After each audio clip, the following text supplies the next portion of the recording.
Hello, my name is Marko Keba, and I'm joined today by Bent Myllerup, if I got your name right. Absolutely. And maybe to start it off, just one or two sentences on your professional background. Yes, my professional background is that I've been working with IT development since '92 when I graduated as an electronic engineer.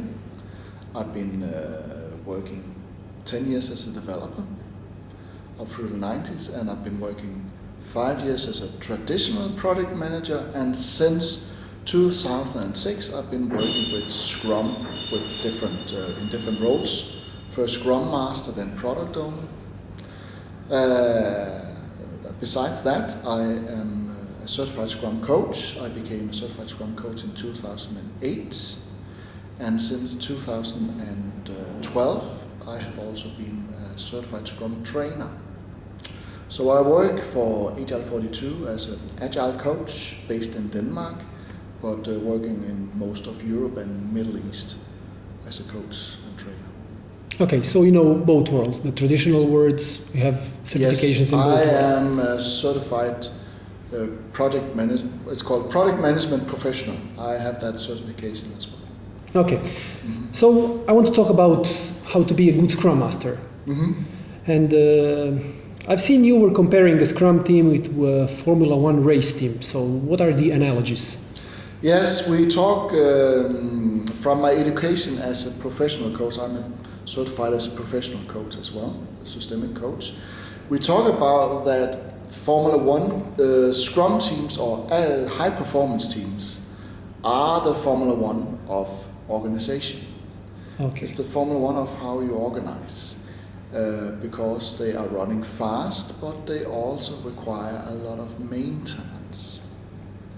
So looking at teams, well, the difference between teams and just a couple of people working together is that in teams there are synergy, meaning that the whole is bigger than the sum of the individual parts.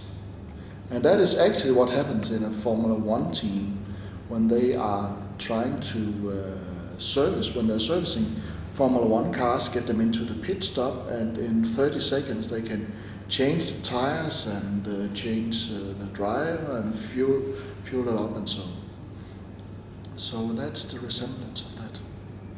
Okay, so what would you say are the main qualities of a good Scrum Master? The main qualities of a good Scrum Master, in my perspective, is first of all that the person understands people. A good Scrum Master is not necessarily one who knows about technical stuff, but it's someone who understands how to listen to people, asking the right questions, state observation that help the team to actually find their solution. So a good Scrum Master is someone who is proud of being successful through other people and understand that I'm not in the spotlight. So the wins are the wins of the team? The wins are the wins of the team, exactly. Okay, so where actually would you say that the mentoring in the skills or in the process of Scrum and the coaching begins? Yeah, well, it is connected to how mature the team is. If the team is newly formed and therefore immature, then the Scrum Master will most likely mentor more than he will coach. When a team is newly formed and immature, they need to have more answers than questions. So they need to know, why are we here? What are we going to do? How we're going to do it? Who are we referring to? And so on.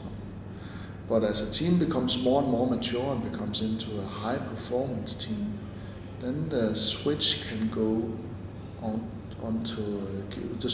to coaching. Then the Scrum Master or the coach, for that sake, can ask more open-ended questions.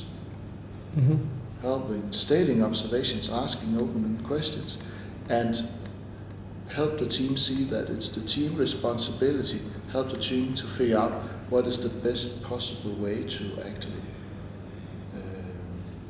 fix the problems that we're in. What are the best solutions for us? So it depends on where either the maturity of the team. It also depends on if the team is breaking some rules. That's the balance we always have as Agile coaches, and Scrum Masters has it as well, that we in some sort are also subject matter experts on Agile.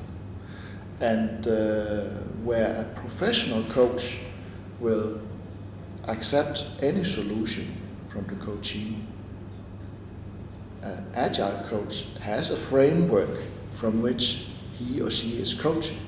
And therefore, we balance between mentoring and coaching. Sometimes we mentor because this is what the framework says. And there is a reason why. It's not just because it's written in the framework. There is a reason why we're doing this. And it's the Scrum Master that is explaining the reason to the the Scrum Master or the coach, depending on how you organize this. Mm-hmm. But he is the one that knows why a ceremony happens and why people are... We hold the Scrum Master accountable for that everyone involved in the project knows how Scrum works. Mm-hmm. That the product owner knows his or her role, that the team knows their role as well. We hold the Scrum Master accountable for that, so yes. Okay. You were actually talking a lot about listening as a very special ability, and one would say that it's so easy to listen. And you were actually saying that there are 3 levels of listening. So what are those? The 3 levels are, they are actually level 1, 2, and 3. So level 1 is where you listen to what's said, but you instantly reflect it to yourself, and you see what you view what you hear from your own perspective.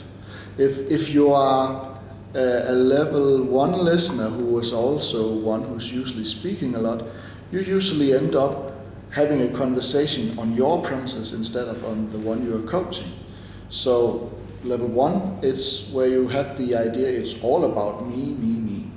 Right? Level 2 listening is where you're focusing on the one next to you, the one in front of you, and coaching. You're actually trying to position yourself in the chair of the one you are coaching. Mm-hmm. Looking at the world from his eyes, so to say. The world from his eyes, trying to understand the perspective of his or her eyes, yes, definitely. So very focused listening. You're more like this, you're more in front. And then finally level 3 is where you also, besides listening focus to the person, is also almost feeling, your empathy is coming out, so you're almost feeling the same as the person, and you are reflecting back to the person what you feel in the way that you are expressing that you understand this certainty. Okay. So you're not able to always be on level 2 and level 3. You will fall back to level 1 once in a while. So the thing is not to prevent yourself to fall back to level 1, because you will, but it's about finding survival techniques to get back to level 2 or level 3 while you're listening. And detect that you are falling back to level 1. Yeah, exactly. Okay, so what would you say, how does one learn to be a Scrum Master? What is the school of a good Scrum Master? What is the school of good Scrum Master? First of all, a lot of practice. Of course, it's a good idea to have a course and learn all the basics and hear from the experience of the trainers and the other people who are attending the course. But it comes on the day-to-day business that you try out yourself and you ask for feedback when you help the team. It can also be a very good idea to have a mentor, if you have an Agile coach connected to your company, and the Agile coach can point to what you don't see and give some observations, share them with you as well. But it comes with the practice. The important thing is that you listen to people, that you state the observations, and that you help the team and the people that you're working for to understand what their part in the success is. That you don't become the curling Scrum Master, the one who's always reaping the ice before the team, but you actually also have some edge that you are, if the team is not taking responsibility, that you're actually creating a void that is so annoying for the team that they have to jump in and actually take their responsibility. Okay. So with a lot of practice and with a lot of feedback and also some mentoring, I think that's important, besides learning the basics in a course. Yeah. And maybe apart from the basics of the process itself, of the ceremonies and all, what would you say that the learning topics or interests of a Scrum Master might be, something that he could be developing his skills in? Well, as we just did here today at the Agile Croatia, we had a session on coaching. I think there is a lot to learn still from professional coaching for Scrum Masters and Agile coaches as well. Understanding that asking questions in a good manner, you could say in an intelligent manner, is actually quite useful. So I think that is the primary thing, to learn such skills. Okay. And how would you say that a Scrum Master is spending his day in office or spending his week in office? What is actually that he is doing? Well, first of all, a Scrum Master is there to facilitate the activities by the team. The Scrum Master is there to shield the team against what I call inappropriate interference. The Scrum Master is there to remove impediments, right? So apart from being there to facilitate daily Scrum, being there to facilitate backlog refinement meetings together with the product owner, besides facilitating sprint planning and review and retrospectives, there is no fixed schedule for a Scrum Master. Scrum Master must do in the moment what's most important for the team. How much would you say that a one-on-one approach towards a single developer would or needs to be used in a Scrum team, compared to the ceremonies where the Scrum Master is actually facing the whole development team at once?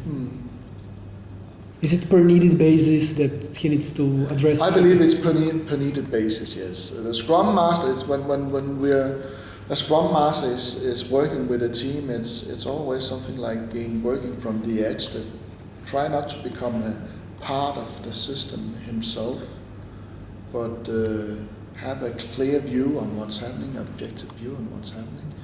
And based on what the team needs, what individual people need, sometimes impediments for a team is that an individual needs a little guidance or a little coaching.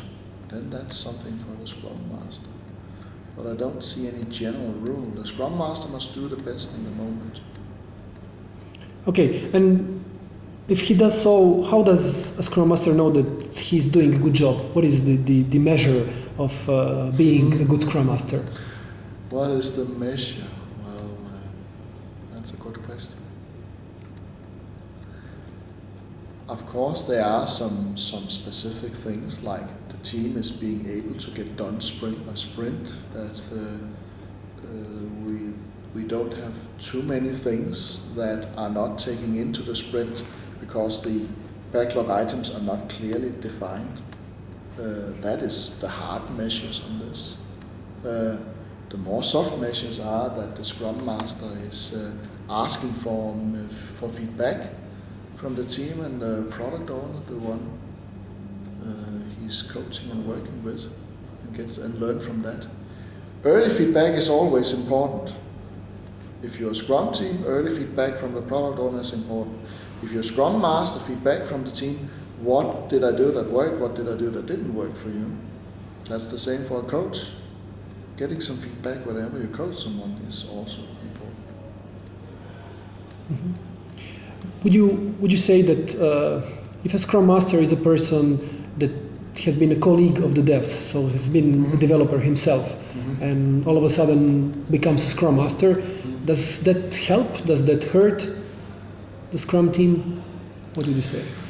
I don't think there's any general rule for that. I have very good experience together with my colleagues to actually, when a team needs a new Scrum Master, that we help the team, we facilitate that the team actually selects a good Scrum Master from the team.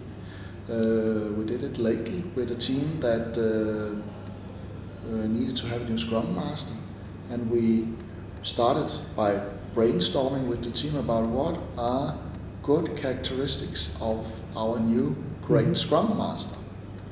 And after that, we made a voting, a hidden voting on several candidates from the team that was suggested. And the one with the most vote, first of all, he was a little anxious to be the Scrum Master, but after thinking of it, he actually accepted the role. So we have good experience by selecting people within the team. But whether either the Scrum Master comes from within the team or is someone who is more has the profession of being a Scrum Master, I think there are pros and cons on both sides depending on the given situation.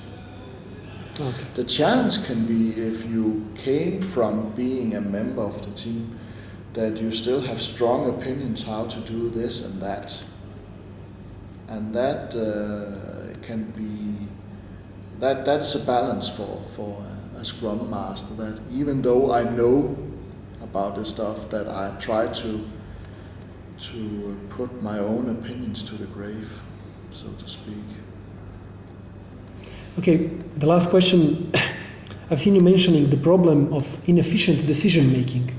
So how does one overcome the problem of inefficient decision making? How does one overcome the problem about inefficient decision making? Well, inefficient decision making is usually something that comes out of that some members of the team has a bigger attitude and wants to be the spokesman for the team. Some efficient decision makings come out with that the manager or the product owner for the team wants the team to make a decision, but also tells the team what kind of decision he or she wants. Or some inefficient decision makings comes out that there is not enough there's enough vision for the product. For example, if there's no vision for the product, the team cannot make decisions. I experienced that myself when I was a product owner, that I did not succeed in forming the vision for the product, and therefore the team was in limbo for several weeks on making. It was not clear what they were supposed to be doing. Yeah, exactly. Yeah, they could not make technology decisions. So clear vision is one thing. Building up a trustful and safe environment in the team, that it's okay to come with funny suggestions, maybe even weird suggestions, is also a good thing. And then find good approaches to find consensus. We don't have to agree, all of us, all the time, but we have to trust each other, we have to respect each other, that if the majority of the team says this. Is the Scrum Master actually moderating that, making sure that everybody's voice gets heard? And the Scrum Master is there to make sure that everyone gets get their voice out. Yes, and the Scrum Master can use different techniques from that. The Roman vote is one technique, the fist of five is another. Planning poker is actually also a technique about that. Okay, they can maybe experiment with what brings most value to them. Yeah. Okay, thanks a lot, Ben, for your time. You're welcome.